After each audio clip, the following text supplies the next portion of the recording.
एक तांदळाचा कण खरंच संपूर्ण जगाला तृप्त करू शकतो का? याचं रहस्य दडलं आहे महाभारतातील अक्षय पात्राच्या कथेमध्ये. पांडवांनी जुगारात सर्व काही गमावलं आणि त्यांना वनवास भोगावा लागला. वनात असतानाही त्यांच्या आश्रमात रोज ऋषी मुनी अतिथी येत असत.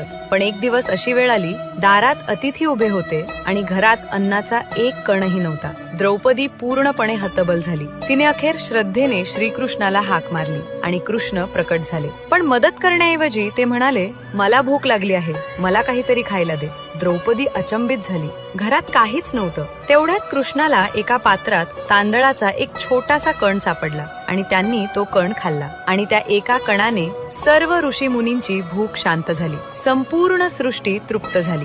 म्हणूनच अक्षय तृतीया हा केवळ सण नाही, तो एक संदेश आहे. जेव्हा आपली भक्ती खरी असते, भाव शुद्ध असतो, तेव्हा एक तांदळाचा कण सुद्धा संपूर्ण जगाला तृप्त करू शकतो.